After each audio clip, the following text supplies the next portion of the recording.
Hey y'all, this is Summer and welcome to Red Dirt Radio. Now, I know we usually talk about music, culture, and the stories that make Carolina special. But today, we need to talk about what's happening right now across North Carolina because, folks, this snowstorm is serious. For those of you listening from other parts of the country, you might be thinking, it's just snow.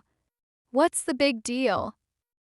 But here's what you need to understand about North Carolina and winter weather. We don't get this often, and when we do, it hits different. We're not Minnesota. We're not upstate New York. We don't have fleets of snowplows on standby. Most people down here don't own snow tires. A lot of us have never driven in more than a dusting. And right now, we're getting hammered. Let me paint the picture of what's happening across the state. The mountains, Asheville, Boone, Banner Elk, they're used to snow. They get it every winter. But even they're saying this one's bad. We're talking feet of snow in some areas, drifts that are burying cars, roads that are completely impassable. Then you've got the Piedmont, Charlotte, Greensboro, Raleigh, Durham. These cities are grinding to a halt. Interstates are shut down. Accidents everywhere. People stranded. Schools closed, businesses closed, power outages spreading. And the coast? Places like Wilmington and the Outer Banks that almost never see significant snow? They're getting slammed too. Ice is coating everything. Bridges are closed. Ferries aren't running. This storm doesn't care what part of North Carolina you're in. It's hitting all of us. Here's what makes this particularly dangerous in the South. We're not built for this. Our roads aren't designed for heavy snow and ice. We don't have the infrastructure. There aren't enough salt trucks, snowplows, or sand spreaders to cover the entire state quickly. Our homes aren't built the same way either. Insulation standards are different down here because honestly, we spend more time worried about keeping cool than staying warm.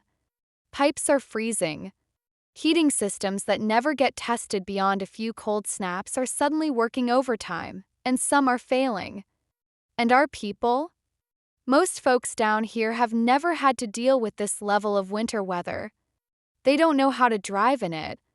They don't know how to prepare for it. They're learning on the fly, and that's scary. I want to talk about what I'm seeing on the ground, the stories coming in. There are people stuck on highways. I-40, I-85, I-95, major arteries completely gridlocked with abandoned vehicles. Folks running out of gas, running out of heat, running out of options. Emergency services trying to reach them but struggling because the roads are so bad. There are neighborhoods without power. Trees are coming down under the weight of ice and snow, taking power lines with them. And when you lose power in this kind of cold, that's life-threatening. Especially for the elderly, for families with young children, for anyone who can't get warm. I'm hearing about farmers scrambling to protect livestock. Animals that aren't bred for this kind of extreme cold suddenly facing conditions they can't handle. Barns collapsing under snow weight. Water supplies freezing solid. Small towns that are completely cut off. No way in, no way out. Hoping their supplies hold until the roads clear. But here's the other side of this story, the part that makes me proud to be from Carolina. People are helping each other. Neighbors checking on neighbors. Folks with four-wheel drives shuttling supplies to people who can't get out. Strangers opening their homes to people stranded on the roads. Churches and community centers becoming warming shelters. Local businesses staying open as long as they safely can, making sure people can get food and necessities. Utility workers out in brutal conditions trying to restore power. First responders risking their own safety to help others. That's the Carolina I know. When things get hard, we take care of our own. If you're listening to this right now and you're in North Carolina, here's what I need you to hear. Stay inside if you can.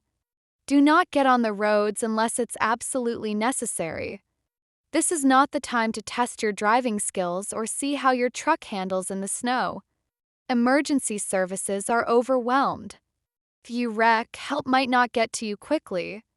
Check your heat. Check your pipes. If you have running water, let your faucets drip to prevent freezing. If you lose power and it gets dangerously cold, do not use generators or gas stoves indoors. Carbon monoxide poisoning is real and deadly. Check on your neighbors, especially the elderly and anyone living alone. Quick knock on the door or a phone call could save a life.